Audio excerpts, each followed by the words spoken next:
శ్రీ గురుభ్యో నమ. వ్యాస విరచిత శ్రీమద్ భాగవతంలో దశమ స్కందంలో నేడు మనం 22వ అధ్యాయం ప్రవచించుకుంటున్నాం. ఇందులో ముఖ్యమైనటువంటి ఘట్టమైతే గోపికా వస్త్రాపహరణము, అందులో ఉన్నటువంటి అంతరార్థం ఏదైతే ఉందో ఆ వర్ణన గావించారు. గోపకాంతలందరూ కూడా కాత్యాయని వ్రతాన్ని ఆచరించి శ్రీకృష్ణ పరమాత్ముడిని పతిగా ఆరాధించి పతిగా పొందాలనేటువంటి ఫలితంతో ఆ ఫలితం కోసం అని చెప్పి కాత్యాయని వ్రతాన్ని ఆచరించారు. దాంట్లో ఉన్నటువంటి ఒక దోషాన్ని, వ్రత దోషాన్ని స్వామివారు ఒకే ఒక నమస్కారంతో, ప్రాయశ్చిత్తంతో ఆ దోషాన్ని తొలగించి శ్రీకృష్ణ భగవానుడు వాళ్ళందరినీ కూడా అనుగ్రహించారు స్వామి. ఆ తర్వాత వాళ్ళనందరినీ కూడా అనుగ్రహించి రాబోయేటువంటి శారద రాత్రులలో, శరత్కాల రాత్రులలో మీరు అనుకున్నటువంటి ఫలితాన్ని పొందుతారు అని చెప్పి వాళ్ళని ఇక బృందావనానికి తిరిగి పంపించడం జరిగింది. పంపించిన తర్వాత శ్రీకృష్ణ పరమాత్ముడు బలరామాదులతో, మిగిలినటువంటి గోపాలకులతో, గోవులతో పాటుగా యమునా నదీ తీరానికి వెళ్ళటం జరుగుతుంది. ఆ తీరంలో ఉన్నటువంటి ఉపవనాలని స్వామివారు గోపబాలకులతో సంచరిస్తున్నారు. అందులో గ్రీష్మ ఋతువు, వేసవికాలం.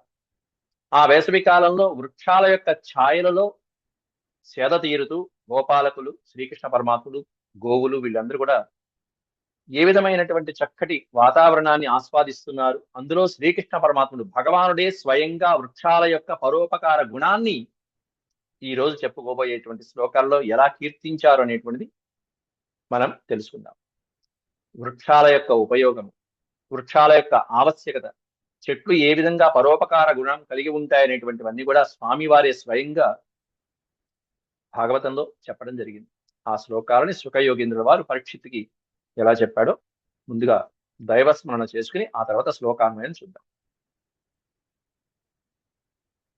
ఓం శుక్లాంబరధరం విష్ణుం శశివర్ణం చతుర్భుజం ప్రసన్నవదనం ధ్యాయేత్ సర్వవిఘ్నోపశాంతయే వ్యాసం వసిష్ఠనప్తారం శక్తేః పౌత్రమకల్మషం పరాశరాత్మజం వందే సుఖతాతం తపోనిధిం వ్యాసాయ విష్ణురూపాయ వ్యాసరూపాయ విష్ణవే నమో వై బ్రహ్మనిధయే వాసిష్ఠాయ నమో నమః.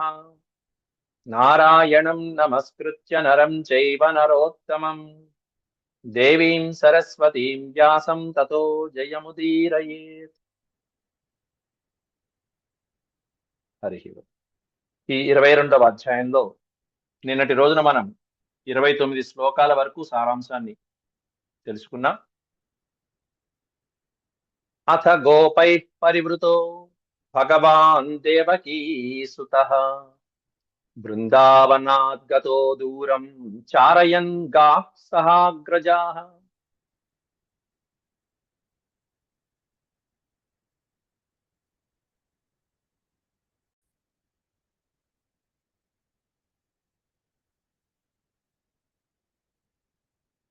అథ గోపై పరివృతో భగవాన్ దేవకీ సుతః బృందావనాత్ గతో దూరం చారయన్ గాః సహాగ్రజః. అగ్రజః సహ సోదరుడైనటువంటి బలరాముడితో పాటుగా గోవులని తీసుకుని గోప బృందంతో కూడుకున్నటువంటి భగవాన్ దేవకీసుతః బృందావనాత్ దూరం గతః. బృందావనం నుంచి ఉపవనాలైనటువంటి దూరంగా ఉన్నటువంటి వనాల్లోకి వెళ్ళాడు. అక్కడ నిదాఘార్కాతపేతిగ్మే ఛాయాభిః స్వాభిరాత్మనః ఆతపత్రాయితాన్ వీక్ష్య ద్రుమాన్ ఆహ వ్రజౌకసః. ఆతపత్రాయితాన్ వీక్ష్య ద్రుమానాహ వ్రజౌకషః నిదాఘార్కాతపేతిగ్మే ఛాయాభిః స్వాభిరాత్మనః. ఎలా ఉందయ్య అంటే గ్రీష్మ ఋతువు. నిదాగ అర్క ఆతపే. అర్క అంటే సూర్యుడు. సూర్య భగవానుని యొక్క ఎండ తీవ్రతకి వాళ్ళందరూ కూడా ఛాయాభిః తిగ్మే, ఆ వెళ్తున్నటువంటి ఎక్కడైతే నీడ ఉంటుందో గుబురుగా ఉన్నటువంటి, పొదలుగా ఉన్నటువంటి దట్టమైనటువంటి ఆ చెట్ల నీడల్లో అలా ప్రయాణిస్తూ ప్రయాణిస్తూ ఆ ఎండ వేడిమి తీవ్రతకి తట్టుకోలేక సేద తీర్చుకోవడానికి వాళ్ళందరూ కూడా ఆ పెద్ద పెద్ద చెట్ల నీడల్లో చేరారు. ఆ మహావృక్షాలన్నీ చక్కగా వాళ్ళకి ఎలా ఉన్నాయి అనేటువంటిది వర్ణిస్తున్నారు. ఆతపత్రాయితాన్ వీక్ష, ఆ మహావృక్షాలు ఇంతమందికి గొడుగులాగా ఉన్నాయట. మనం ఒక గొడుగు పట్టుకుని వెళ్తూ ఉంటాం వర్షం వస్తే. ఇంతమందికి కూడా ఒకే గొడుగు ఒక మహావృక్షం. ఒక మహావృక్షం కింద అంతమంది హాయిగా గొడుగులాగా సేద తీరుతున్నారు. ఆతపత్రము అంటే గొడుగు. ఆతపత్రాయితాన్ వీక్ష్య ద్రుమాన్ ఆహ ప్రజౌకసః, అట్లా ఉన్నటువంటి ద్రుమములని వీక్ష్య చూసి, మహావృక్షాలని చూసి శ్రీకృష్ణ పరమాత్ముడు ప్రజౌకసః, ఆ శ్రీకృష్ణ పరమాత్ముడు అక్కడ ఉన్నటువంటి గోపాలకులతో అంటున్నాడు, చూశారా ఈ మహావృక్షాలు ఎంత చక్కగా ఉన్నాయో, మనకి ఏ విధంగా ఉన్నాయో, ఎంత పరోపకార బుద్ధి గలవో అని చెప్పి వృక్షముల యొక్క పరోపకార బుద్ధిని కీర్తిస్తున్నారు భగవంతుడు. అక్కడ ఉన్నటువంటి స్నేహితులు ఎవరైతే ఉన్నారో వాళ్ళని ముందుగా పేరు పేరున పిలుస్తున్నారు. అది వరకు మనకి గోవులను ఏ విధంగా స్వామి పేరు పెట్టి పిలిచారో ఇక్కడ గోపాలకుల్ని పిలుస్తున్నారు ఈ శ్లోకంలో. హే స్తోక హే కృష్ణ, హే స్తోక కృష్ణ, హే అంశో శ్రీదామన్ సుబలార్జున, విశాల వృషభ తేజస్విన్ దేవప్రస్థవరూథప, దేవప్రస్థవరూథప. హే స్తోక కృష్ణ, ఓ స్తోక కృష్ణ చూసావా, హే అంశో, ఓ అంశు చూసావా, శ్రీదామన్ అనేటువంటి పేరు అంతకుముందు కూడా వచ్చింది, శ్రీదామ అంటూ పిలుస్తున్నారు. సుబల అర్జున, హే సుబల, ఓ అర్జున చూసావా ఇట్రండి. విశాల వృషభ అంటూ, విశాల వృషభ అనేటువంటిది ఇద్దరు పేర్లు. విశాల వృషభ తేజస్విన్ దేవప్రస్థ వరూధప అంటూ, దేవప్రస్థ తేజస్వి వరూధప ఇట్రండి ఇట్రండి అంటూ ఒకసారి చూడండి ఆ మహావృక్షాలు చూడండి, ఇంతమందికి ఒక్కసారిగా ఏ విధంగా పరోపకారం చేస్తున్నాయి చూడండి అంటూ పేరు పేరున పిలిచారు. ముఖ్యమైనటువంటి వాళ్ళ పేరు, దగ్గర ఉన్నటువంటి వాళ్ళు పిలిచారు. వీళ్ళని పిలిచేటప్పటికి మిగతా వాళ్ళందరూ చేరుకున్నారు. స్వామి ఏం చెప్తున్నారు అని, పశ్యేతాన్ మహాభాగాన్, మహాభాగాన్ పశ్య ఏతాన్ మహాభాగాన్, ఈ మహాపురుషుని చూడండి, ఈ దివ్యాత్మ స్వరూపుల్ని చూడండి ఒక్కసారి. పశ్యేతాన్ మహాభాగాన్ పరార్ధైకాంత జీవితాన్, వాత వర్షాతప హిమాన్ సహంతో వారయంతి నః, వాత వర్షాతప హిమాన్ సహంతో వారయంతి నః. ఏతాన్ మహాన్ భాగాన్, ఇట్లాంటి వాళ్ళు కదా పుణ్యపురుషులైనటువంటి వాళ్ళు. పరార్ధైకాంత జీవితాన్, పరార్ధ ఏక అంత జీవితాన్ అంటే వాళ్ళ జీవితాంతము కూడా పరోపకారం కోసమే. పరార్ధ ఏకాంత జీవితాన్, వాళ్ళ జీవితాంతము దేనికయ్యా ఉందంటే కేవలం పరోపకారం కోసమే. కేవలం పరోపకారం కోసమే జీవించేటువంటి ప్రాణుల్ని, ఈ జీవుల్ని పశ్య ఏతాన్, ఏతాన్ పశ్య చూడండి చూడండి. ఎందుకంటే అవి ఏం భరిస్తున్నాయో చెప్పారు రెండో పాదం. వాతము, వర్షము, ఆతపము, హిమము మొదలైనటువంటివన్నీ సహిస్తున్నాయి. ఓ పక్కన ఎంత పెనుగాలులు వస్తున్నా, సుడిగాలులు వస్తున్నా, జడివానలు వస్తున్నా, మండుటెండల్లో హిమపాతాలు, ఎండనక వానక పగలనక రేయనక సహంతో వారయంతినః, అవి సహిస్తూ, అవన్నీ కూడా ఆ ప్రకృతిలో వచ్చేటువంటి వైపరీత్యాలని, ఉష్ణోగ్రతల్ని, తీవ్రతల్ని అవి సహిస్తూ మనకి వాటి నుంచి నివారిస్తున్నాయి. తాపం నుంచి నివారిస్తున్నాయి, చల్లదనం కలిగిస్తుంది, చలి నుంచి నివారిస్తుంది, నీడ కలిగిస్తుంది. ఒక పక్కన వారయంతినః, మనకి వాటి నుంచి నివారిస్తూ మనకి సేద తీర్చడానికి అవి ఆ ఉష్ణాన్ని భరిస్తున్నాయి. అవి ఆ ప్రకృతి తీవ్రతని అవన్నీ భరిస్తూ మనకేమన్నా నీడనిస్తున్నాయి చూసారా. ఇది కదా పరోపకార గుణం అంటే అంటూ చెప్తారు. భర్తృహరి సుభాషితాలు రాస్తూ మానవుల యొక్క స్థాయిలు 4 కేడర్లుగా విభజించారు. మొదటి కేడర్ ఎవరై అంటే ఉత్తములైనటువంటి మానవులు. రెండో వాళ్ళు ఎవరంటే సామాన్యమైనటువంటి మానవులు. మూడవ స్థాయి ఎవరయ్యా అంటే రాక్షస అధములు, మానవ రాక్షసులు, మానవ రూపంలో ఉండే రాక్షసులు. నాలుగో స్థాయి ఎవరై అంటే వీడికి మేము పేరు పెట్టట్లేదండి, ఫలానా గుణం ఎవరికైతే ఉంటుందో వాడు 4 కేడర్ వదిలేశాడు, డాష్ పెట్టేశాడు. ఉత్తమోత్తముడు ఎవరయ్యా అంటే తన స్వార్థం చూసుకోకుండా తన జీవితాంతము పరార్థైక ఘటకాహ, కేవలం పరోపకారం కోసం జీవించేటువంటి ఉత్తములు ఎవరైతే ఉంటారో, సత్పురుషులు ఎవరైతే ఉంటారో, పరార్థైకాంత జీవితాన్ అని స్వామి చెప్పినటువంటి మాట. అట్లాంటి వాళ్ళు ఉత్తములండి, వాళ్ళ జీవితం ధన్యములైనటువంటి జీవితాలు అన్నాడు భర్తృగారు. రెండవది ఎవరి అంటే సామాన్యమైనటువంటి మానవులు. ఎవరి సామాన్య మానవులు? వాడి మంచి చూసుకుంటాడు, పక్కవాడి మంచి కోరుకుంటాడు. వీడు బాగుండాలి, పక్కవాడు బాగుండాలి అని కోరుకునేటువంటి వాడు ఎవరైతే ఉంటాడో వాడు సామాన్యమైనటువంటి మానవుడు. మానవుడే సామాన్యమైనటువంటి మానవుడు. దీంట్లో దోషమేం లేదు. మూడో వాడున్నాడు చూసారా, వాడు మానవ రూపంలో ఉండే రాక్షసుడు. పక్కవాడి యొక్క మేలుని, హితాన్ని పాడు చేసి వీడు బాగు కోరుకునేటువంటి వాడు, అంటే స్వార్థపరుడు. వాడు మానవ రూపంలో ఉండే రాక్షసుడు. వాడు చెడిపోయినా సరే నేను బాగుండాలి, నేను బాగుండాలి, కేవలం నేనే బాగుండాలి అనుకునేటువంటి వాడు మానవ రూపంలో ఉండే రాక్షసుడు. ఇప్పుడు ఈ పైన చెప్పినటువంటి మూడు స్థాయిని చూడండి. ఉత్తమ పురుషుడైనటువంటి వాడేమన్నా తన స్వార్థం కూడా వదిలిపెట్టేసి పరోపకారం కోసం కేటాయిస్తున్నాడు, పక్కవాడు బాగుపడుతున్నాడు. రెండో స్థాయిలోనేమన్నా, రెండో పరిస్థితిలో వీడు బాగుపడుతున్నాడు, పక్కవాడు బాగుపడేట్టు చేస్తున్నాడు. మూడో స్థాయిలో పక్కవాడిని నాశనం చేసినా కనీసం వీడు బాగుపడుతున్నాడు. నాలుగో స్థాయిలో ఉన్నవాడు చూసారు, వీడు బాగుపడ్డు, పక్కవాడిని బాగుపడినాడు. ఇట్లాంటి వాడికి మనం పేరు పెట్టలేమండి. ఎవడన్నా ఇట్లాంటి కేటర్లో వాడు ఉంటే వాడికి ఏదైనా పదం ఉపయోగించుకోండి. అధముడు, మానవాధముడు, అంతే. ఇట్లా మహావృక్షాలని ఇక్కడ పరోపకార జీవితానికి అత్యద్భుతమైనటువంటి ఉదాహరణగా భగవంతుడు చూపిస్తున్నాడు. ఇక్కడ వాటి యొక్క ఉపయోగాలు చెప్తున్నాడు. ఇక్కడ అహో ఏషాం వరం జన్మ. వాటి జన్మ మనం ఏదో అనుకుంటాం, వృక్షాల్లా పడిపోయాయి అనుకుంటాం. వాడి జన్మ ఒక వరం లాంటిది. వాడి జీవితమే జీవితం నిజంగా. అహో ఏషాం వరం జన్మ సర్వప్రాణ్యుపజీవనం. అహో ఏషాం వరం జన్మ సర్వప్రాణ్యుపజీవనం. సుజనస్యేవ ఏషాం వై విముఖా యాంతి నార్థినః. సుజనస్యేవ ఏషాం వై విముఖా యాంతి నార్థినః. అహో ఏషాం వరం జన్మ. ఏం అద్భుతమైనటువంటి జన్మ వీటిది. వాటి అదృష్టమే అదృష్టం. ఏం మహాభాగ్యము. ఎందుకంటే సర్వప్రాణ్యుపజీవనం, సర్వప్రాణి ఉపజీవనం. సమస్తమైనటువంటి ప్రాణికోటికి కూడా జీవితాన్ని అందిస్తున్నాయి, ఉజ్జీవనం కలిగిస్తున్నాయి. మళ్ళీ సర్వప్రాణ్యుపజీవనం, ఉపజీవనం.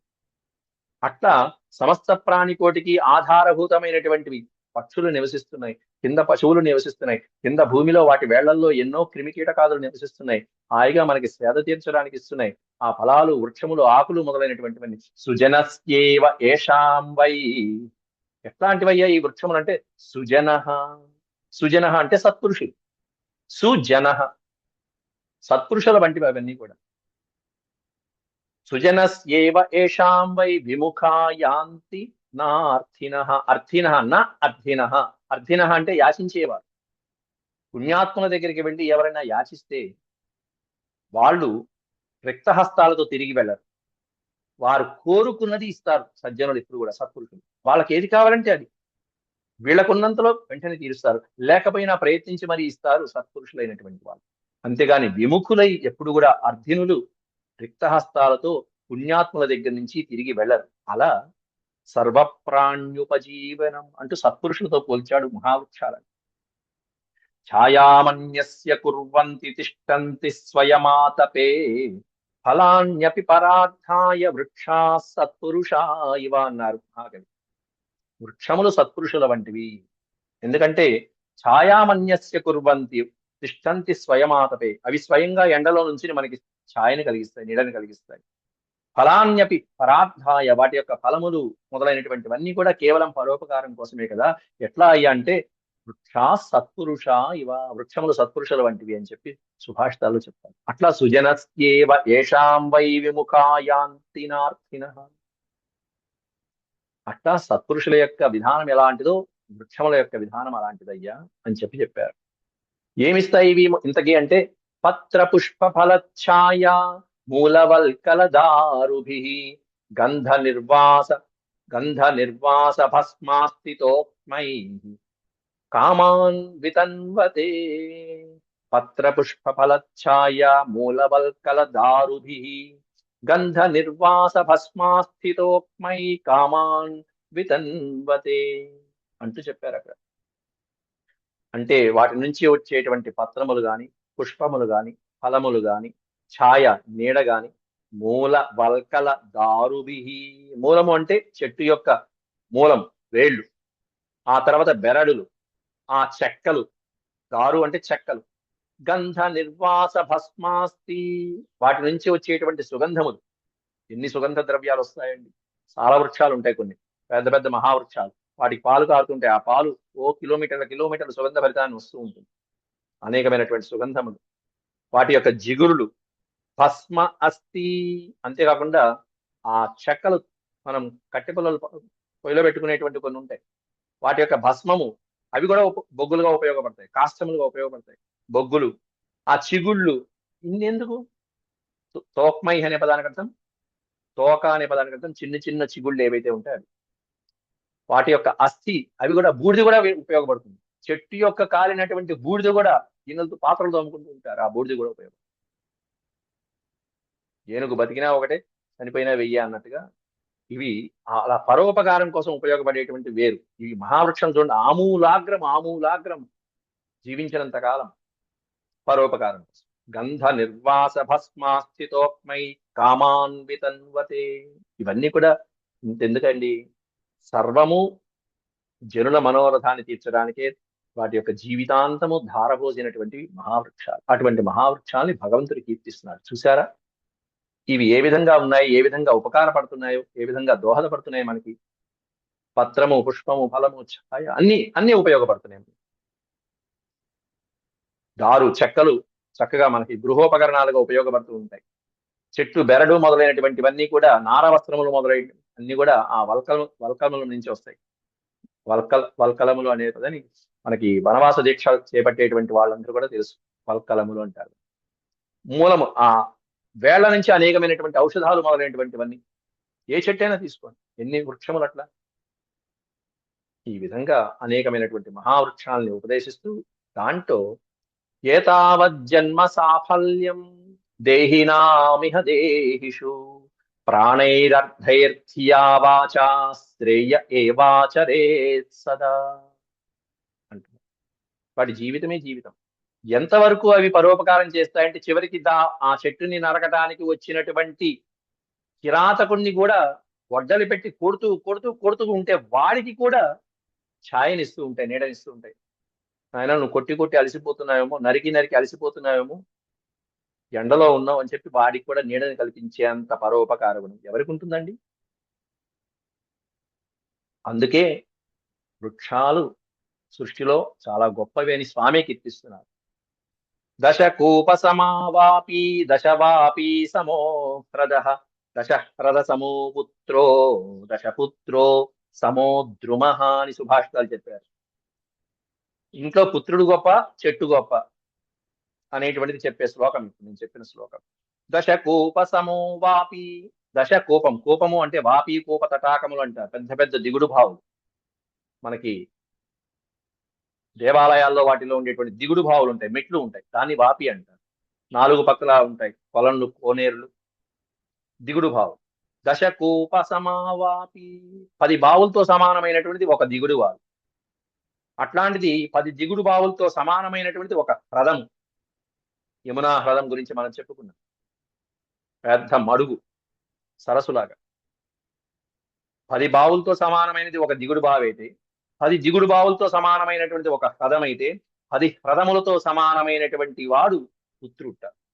దశ హ్రద సమో పుత్ర, 10 చెరువుల యొక్క ఉపకారం ఆ సమాజానికి, ఆ గ్రామానికి, ఆ వంశానికి, ఆ కుటుంబానికి ఎంత కలుగుతుందో ఒక పుత్రుడి వలన అంత ఉపకారం కలుగుతుంది. అట్లాంటిది 10 మంది పుత్రుల వల్ల కలిగేటువంటి ప్రయోజనం ఒక్క చెట్టు వలన కలుగుతుంది. దశపుత్ర సమో ద్రుమ, ద్రుమము అంటే వృక్షం. అట్లా వృక్షాలని గొప్పగా కీర్తించేటువంటి శ్లోకాలు ఎన్నో ఉన్నాయి. స్వామివారే ఇక్కడ స్వయంగా చెప్తున్నారు. ఏతావజ్జన్మ సాఫల్యం దేహినామిహ దేహిషు, దేహమును ధరించినటువంటి దేహధారులన్నిటిలో కల్లా వీటి జన్మ సాఫల్యం. ఇదిరే అబ్బాయి, ఎన్నో రకాలైనటువంటి జన్మలు ఉన్నాయి కదా, ఇన్ని లక్షల జన్మల్లో, ఇన్ని లక్షల అవతారాల్లో, ఇన్ని రకాలైనటువంటి జీవకోటిలో ఈ విధమైనటువంటి వృక్షముల యొక్క జన్మ దేహినామిహ దేహిషు. ఇహ అంటే ఈ లోకంలో, దేహధారులైనటువంటి వారిలో, దేహిషు దేహధారులైనటువంటి వాళ్ళలో వీటి జన్మ సాఫల్యం. సాఫల్యం అంటున్నారు. మిగతా వాళ్ళ జన్మ ఎత్తామంటే ఎత్తాం, జన్మ ఎత్తామంటే ఎత్తాం, అవతారం ఎత్తామంటే ఎత్తాం. ఏం చేశామంటే తిన్నామా, పడుకున్నామా, కూర్చున్నామా, కాలక్షేపం చేశామా. కానీ వీటి జన్మ సాఫల్యం. దేహినామిహ దేహిషు, వీటి దేహం సాఫల్యం అని కీర్తిస్తున్నారు స్వామి. మనకి ఉన్నట్టే వీటికి కూడా పంచేంద్రియాలు పనిచేస్తాయండి. ఒకసారి చెప్పుకున్నాను. మనం ఏ విధంగా శబ్దానికి మన ఇంద్రియాలు స్పందిస్తాయో, ఘ్రాణేంద్రియాలు, రసనేంద్రియాలు, చక్షేంద్రియాలు మొదలైనటువంటివి ఎలా పనిచేస్తాయో వాటికి కూడా ఉన్నాయి. లతలు ఉన్నాయి, అల్లుకుంటూ పోతాయి. నేత్రములు లేకపోతే గమన మార్గం తెలియదు, అలా అల్లుకుపోతూ ఉంటాయి నేత్రములు, అవి చూడగలవు చెట్టు. వాటికి శబ్ద జ్ఞానం ఉంది. పైనుంచి ఒక పిడుగు, ఒక శబ్దం పడంగానే, పిడుగు వినంగానే ఆ పళ్ళు టపటప పడిపోతాయి. చెట్లకు ఉన్నటువంటి పళ్ళు రాలిపోతాయి. తోటల్లో పళ్ళన్నీ రాలిపోయినాయి, పేపర్లో వస్తాయి. ఏం పడింది అంటే మేఘ గర్జన. ఆ మేఘ గర్జనకో, ఉరుముకో, పిడుక్కో చెట్లన్నీ పళ్ళన్నీ శబ్ద జ్ఞానం. ఇట్లా పంచ ఇంద్రియాలు కూడా చెట్లకి పనిచేస్తాయి. దేహం మాత్రం నిశ్చలంగా ఉంటుంది. స్థానం అంతే, కదలదు అంతే. మనకే ఉన్నది, మనకి వాటికి ఉన్న తేడా కదలదు అంతే. మిగతావన్నీ పనిచేస్తాయి. ప్రాణైరర్థైర్ధియా వాచ శ్రేయ ఏవాచరే సదా. ప్రాణై అర్ధైర్ధియ, ప్రాణధారులైనటువంటి వాళ్ళల్లో అర్ధైర్ధియా వాచా శ్రేయ, కోరినటువంటి వాళ్ళకి లేదనకుండా ఇచ్చేటువంటి సత్పురుషుడి యొక్క లక్షణాలు ఏవైతే ఉంటాయో అవన్నీ కూడా ఈ వృక్షాల్లో మనకు కనిపిస్తూ ఉంటాయి. అట్లా బుద్ధిమంతులైనటువంటి వారి యొక్క సమీపానికి ఎవరైనా నాకు ఇది కావాలి అని చెప్పి అర్థించేటువంటి వాళ్ళు రిక్తహస్తాలతో ఎలా అయితే వెళ్ళారో, అట్లా ఈ వృక్షములు అనేటువంటివి వారికి కావలసినటువంటి ఫలాలను ఇచ్చేటువంటి సార్థకమైనటువంటి జన్మ ఇవి అని చెప్పి చెప్తారు. అలాగే ఇతి ప్రవాళస్తబక ఫలపుష్పదలోత్కరై తరూణాం నమ్ర శాఖానాం మధ్యేన యమునాం గతః. ఇతి ప్రవాళస్తబక ఫలపుష్పదలోత్కరై తరూణాం నమ్ర శాఖానాం మధ్యేన యమునాం గతః. అట్లాంటి వృక్షముల యొక్క ఛాయలలో అటు ఇటు నిండిపోయినాయి. కొన్ని మనం కూడా ఎప్పుడైనా ప్రయాణిస్తున్నప్పుడు చూడండి, కారులో ప్రయాణిస్తున్నప్పుడు, దారిలో ప్రయాణిస్తున్నప్పుడు అటు ఇటు చెట్లు గుబురుగా ఉంటాయి, నీడగా ఉంటుంది, హాయిగా ఉంటుంది, ప్రయాణం సుఖవంతంగా ఉంటుంది. ఈ గోపాలకులందరూ ఆ గ్రీష్మ ఋతువులో ఇన్ని వేల మంది కూడా అలసిపోయి వెళ్తున్నారు. ఇతి ప్రవాళస్తబక ఫలపుష్పదలోత్కరై, ఈ విధంగా గుబురుగా ఉన్నటువంటి వృక్షమ సముదాయాలలో ప్రవాళములు, చిగుళ్ళు, చక్కటి పూలగుత్తులు, ఫలములు, పుష్పములతో ఆ పుష్పభరితమైనటువంటి వాటితో తరుణాం నమ్ర శాఖానాం, శాఖములు నమ్రంగా ఉన్నాయి, అంటే అలా కొమ్మలు వంగి ఉన్నాయి, స్వామివారి పాదాలు ముట్టుకోవటానిక అన్నట్టుగా ఉన్నాయి. ఈ వర్ణన ఒకసారి చేశారు బలరాముడికి దగ్గర. అన్నయ్య, ఈ చెట్ల కొమ్మలు చూడు, అలా కిందకి వచ్చి నీ పాదాలకి నమస్కరిస్తున్నట్టు ఉన్నాయని చెప్పి బలరాముడిని వర్ణించాడు శ్రీకృష్ణ పరమాత్మ. తరుణాం నమ్ర శాఖానాం, నమ్ర అంటే అలా వంగి ఉన్నటువంటి శాఖలు, ఆ చెట్ల కొమ్మలన్నీ అలా ఫలభారంతో ఫలించి అలా వంగి ఉన్నాయి. ఆ సన్నివేశం చూడంగానే మనం ఒకటి గుర్తించవచ్చు. ఎవరు వినమ్రంగా ఉంటారు, నమ్రంగా వినమ్రంగా ఎవరు ఉంటారంటే అన్నీ ఉన్నటువంటి వాడు అణిగిమణిగి ఉంటాడు. ఏమీ లేనటువంటి వాడు ఎగిరెగిరి గాలికి అలుగు చిందరవందర చేస్తూ ఉంటాడు. ఫలపుష్పాలతో అలా ఉన్నటువంటి ఆ పెద్ద పెద్ద వృక్షములన్నీ కూడా వంగి ఉన్నాయట వాటి శాఖలతో. తరుణాం నమ్ర శాఖానాం మధ్యేన యమునాం గతః. ఆ చెట్ల యొక్క ఛాయలలో, వాటి నీడలలో శ్రీకృష్ణ పరమాత్ముడు మొదలైనటువంటి వాళ్ళందరూ కూడా వాటిని కొనియాడుతూ, వాటిని ప్రశంసిస్తూ, వాటిని గురించి, వాటి నీడల్లో అలా అలా ముందుకు సాగుతూ యమునాం గతః, యమునా నది జలాల దగ్గరికి వెళ్ళారట, యమునా నది తీరానికి. అక్కడ వెళ్ళి ఆ యమునా నది తీరంలో ఆ ఉన్నటువంటి గోవులు ఏవైతే ఉన్నాయో, ఆ ధేనువులు, వాటి దూడలు, వాటన్నిటికీ ముందు నీళ్ళని తాగిపించారు ఈ వేసవి కాలంలో. తత్ర గా పాయయిత్వాపః సుమృష్టా శీతలా శివాః తతో నృప స్వయం గోపాః కామం స్వాదు వపుర్జలం. తత్ర గా పాయయిత్వా ఆపః, ఆపః అంటే జలములు.